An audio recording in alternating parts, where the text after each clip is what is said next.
Hello, hello. It's Diane Covington. Happy Wednesday, everybody. Thank you for calling into Quantum Leap. You know, every day you have a choice. You can't control what others do, what others think, what others say, whether people call you back, text you back, respond, do what they said they were going to do. But you can control what you do, what you think, what's important to you, whether you get up, whether you get on the phone. You can control all of that. So thank you from the bottom of my heart for calling in today. So many of you know the woman named Jillian Michaels. She, if you don't recognize the name, she was the coach, the female coach on The Biggest Loser. You know, the weight loss TV virtual, it's like a reality show, The Biggest Loser. And she was a weight coach on there and kind of came across kind of as a, I don't want to say a hard ass because that's not very professional, but she really was one of these kind of like, suck it up, push through, get it done. And after a few seasons, she chose to not stay with the show and kind of do her own thing. And she said it taught her a valuable lesson about her self-worth and kind of where she was at. And so I read this fascinating article a couple of years ago, and I came across it in the file, and I really wanted to share this with you. So she says that she now creates, get this, collaboration instead of competition. So what if you could feel like your customers, your clients, your team members, your unit members, your director, everybody in your circle of influence, what if they were collaborators instead of competitors? She said it comes from a place of satisfaction, feeling good about where she was and what she's accomplished. So she, in this article, wanted to share 7 key strategies that helped her get to where she is today. She says that people think maximize your life means get your, you know what together, your SH whatever together. She goes, but it really means appreciating that you are worthy and capable of having more. So I'm going to give you her 7 tips to success, and here's what I want you to do. I don't want you to compare yourself to anyone else in your unit or your national area or your whatever. I want you to look at your gifts and talents, and I want you to hear with an open heart that you are capable of doing everything and anything in this business, anything. And so I know that a lot of time on Quantum Leap, we give you selling ideas, and I've got a zillion selling ideas. So if you need a selling idea, private message me or put it on our Facebook page. But if you're feeling stuck, you can turn that in a lick of a finger. You can just decide today you're stuck, tomorrow you're not stuck. And I will tell you, being self-employed is not always easy, but you guys, we can either learn to discipline ourselves or someone else will discipline you for the rest of your life. So let me share with you Jillian's 7 steps to success. So number 1 is define and detail very specific goals. She says people can achieve anything if they feel the goal is worth it, but most people don't stop to think in detail about why they pursue a goal or what achieving it might look like in their life or how it's going to make them feel. They haven't even detailed it, connected with it, or cultivated it. She said people say, I want to be healthy. Well, what does that mean? Is that like running a marathon? Is that losing 25 pounds? What is it that's going to make you feel that way? So ask yourself why you want what it is that your goal is. Why do you want that? And then sketch out your reason in a journal or some kind of a wipe-off board. And that's really, really important. So the bottom line or your takeaway from step 1 is drill down as far as possible into your why to keep yourself motivated as you pursue your goal. So I'm just going to give you a super quick example. So when my kids were really small, we lived in a town where the public school was just not good. There were some gang issues and some problems, and my kids were pre-kindergarten and kindergarten. So what is that, like 4 and 5 years old or 3.5 and 5 years old? And I didn't really want them to go to, I obviously didn't want them to go to public school because of the gang issues, but I didn't know what, I was trying to figure out my other options, and I thought if I could make enough money in my personal business, I could pay for private Christian school. And my husband it wasn't that he was unsupportive, but he says, hey, if you want to pay for that, have at her. Like, I totally get it, but we just don't have the money. And I said, I will pay for it out of my sales. So I made sure that I profited $700 a month because I think their tuition for kindergarten and pre-kindergarten was $600 a month. Now, granted, this was, 20 years ago, but, actually more than that, like 24 years ago. But anyway, but I made sure I sold enough. So guess what motivated me? Every week to get on the phone, every week to follow up with my customers, every week to call my leads was because I wanted to put my kids in private school. So figure out what is the reason why you want something and drill it down as far as possible. Okay, number 2, do your homework. Read and learn everything you can about whatever it is that you want, including the steps that other people have taken to achieve it, so you can pick effective strategies and form a game plan. What I will tell you is uninformed or misinformed action, impulsive or emotional, it's kind of like taking a wrecking ball to your life. So go to people who've already done it. Let's say you want to get a car in the next 4 months. Call your director and say, hey, who's in their car in the last 4 months or the last 6 months? I need to talk to them. And talk to them and find out, not that you are them, not that your gifts and talents aren't different than theirs, because they will be. But what is it that person who just earned her car, what did she do? So do a little bit of your own homework. Go to people who, with proven long-term results, they've done it for themselves, they've helped other people do it, and they have a track record. That would be your sales director, maybe your senior sales director, maybe your national.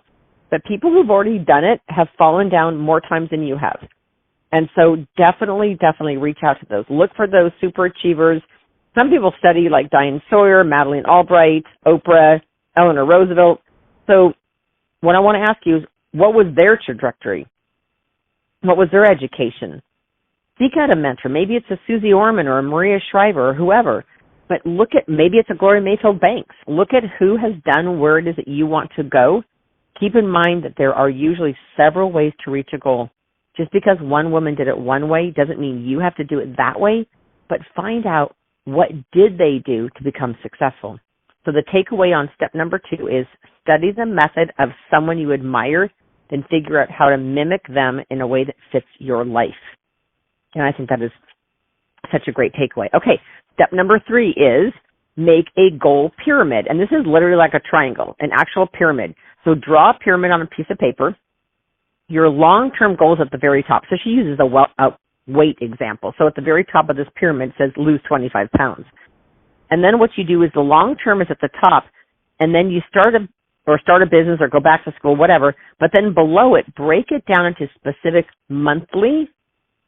So under your long-term goal, the next slice of the pyramid is the monthly goal. Then below that is the weekly goal. Then below that is the daily goal. Okay, so on this pyramid it says lose 25 pounds. So that's her long-term goal. Her monthly goal is to drop 8 pounds. Her weekly goal is to lose 2 pounds, but to work out 5 times a week and maintain a weekly calorie count of so much. Her daily goal then says, well, Monday I'm going to walk for 45 minutes and my calorie intake is only going to be 1,500. Tuesday, I'm going to the gym and I'm journaling and I'm grocery shopping. Wednesday, skip the gym and prep healthy meals, but also walk 2 miles. Thursday is go to the gym and journal. So she has it broken down from the long-term at the top to daily goals down below. So the takeaway on number 3 is create a step-by-step roadmap to make attaining whatever it is that you want feel more easily. And you guys, that is so key. Sometimes we say, well, I want sales quota, I want directorship, but we don't really wrap our heads around what it's going to take to get there. Okay, number 4 is take responsibility. You have more control over your life than it might even seem.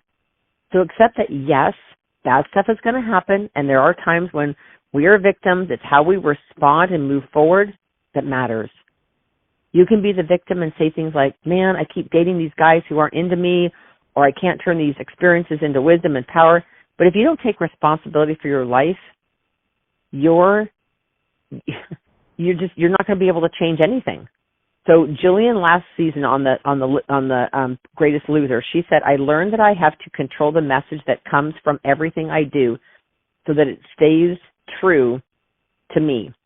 She says the only time I have completed problems professionally is when someone else got a hold of the messaging and put my face in it. But there's no one to blame for that but myself. So the takeaway on step number 4 is you control your destiny. So step up, you guys. Don't be afraid to ask for what you want. And if you aren't sure how to get there, say to your director, and if you're not close to your director, your senior director, your national, or one of the mentors on Quantum Leap, I really want the car. I need the car. I want the car in the next 3 months. What do I need to do? And if you aren't sure how to make it happen, reach out to somebody. All right, number 5, answer the what ifs. So one of the things that Jillian said is, she said, I see the stupidest advice come out, like, be fearless. She goes, there's no such thing, but learning how to utilize fear and move through it is, rather than being paralyzed by it, is critical. And then she goes on to say, address whatever you're afraid of. Pursuant of your goal head on by journaling answers. So there's 3 questions you can ask yourself. First, well, what if I try and it actually works? Well, the answer here should be the same as your why. All the good things that could come, like amazing things could come if you just go for your goal. Second question to ask yourself was, well, what if I try and I fail? Well, guess what? 99% of what happens other than death is recoverable. So going on a dating website is not going to kill you, or setting your goal to earn a car, whatever it is, going to the gym, it's not going to kill you. Go for it. And the third question you can ask yourself is critical. What if I do nothing? Like, what if I say I want the car and I know it's right there in front of me, but I choose to not even act on that? Everyone thinks the answer is nothing. Nothing's going to happen if you do nothing, but you know what? It's actually the worst case scenario. Maybe you've got a relationship issue and you don't want to rock the boat, or maybe you've got a business goal and you aren't sure how to get there. But if you don't work out the kinks, it could destroy your goal. It could destroy your relationship. It could destroy what it is that you're working toward. So each of the scenarios that this coach had returned her to the Greatest Loser season after season after season. She said her friend had taken over the show and everything went well, but the best it had ever been was functioning. And then she said one season, she just realized that, you know what, this isn't who I am anymore. So the takeaway for step number 5 is face down your fears and try taking a leap of faith.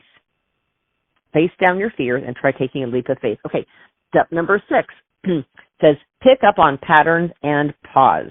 And I think this one is really, really critical.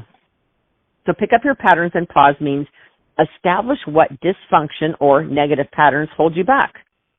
She says they may be obvious, like the chips at a Mexican restaurant if you go out to dinner. It's like every time you go, oh, I can't believe I ate that whole basket of chips.